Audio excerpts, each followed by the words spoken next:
Bonjour, je m'appelle Nusula. Je vous présente ma biographie Longagia. Je suis née en Ouganda, un pays dans lequel j'ai vécu pendant 25 ans avec des parents ougandaises.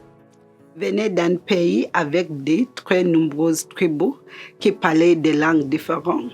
Nous n'avions pas le choix sauf apprendre l'anglais comme deuxième langue maternelle pour faciliter de la communication. J'ai aussi appris l'arabe pour des questions culturelles et religieuses. Dès mon arrivée en France, j'ai dû m'adapter et apprendre français. Tout d'abord, je vais vous expliquer ma parcours de langue française. J'ai suivi une formation de niveau ado où j'ai appris beaucoup de choses en 2016 et puis j'ai obtenu un certificat qualifiant professionnel en 2019 à l'AFPA. J'ai travaillé pendant 12 ans dans la restauration. Après, je me suis inscrite à l'Université John Moulin depuis 2021 en deux passerelles afin d'apprendre la langue française pour continuer mes études supérieures. Étant mère à la rive, je n'ai pas eu la force d'étudier le français car je devais m'occuper de mon enfant parce qu'il n'avait pas encore le droit d'aller à la crèche.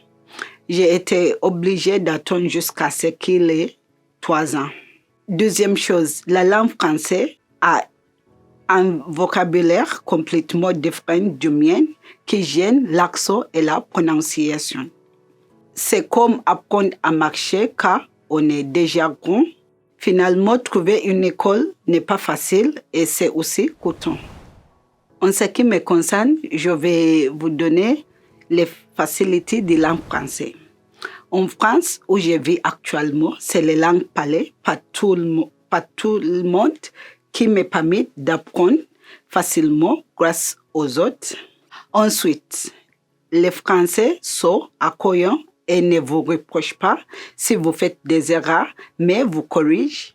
Les professeurs qui m'ont aidé appris sont compréhensifs et leurs techniques et conseils ont contribué à en apprendre davantage. Ils m'ont donné les utiles et astuces qui peuvent m'aider dans la vie quotidienne et professionnelle afin de faciliter mon intégration dans le système français. Pour finir, je vais vous donner mon avis sur du passerelle. J'estime que continuer à réviser et faire mes devoirs m'aidera à évoluer. En effet, mes compétences orales s'amélioreraient. Par exemple, pendant le programme du passerelle, le professeur nous donne des devoirs à faire chez nous qu'on corrige le lendemain en classe. Cela nous permet d'apprendre plus des vocabulaires. Ce programme m'a vraiment aidé à énormément progresser. Par exemple, il est vraiment important que j'arrête d'être timide et de m'exprimer de façon incorrecte.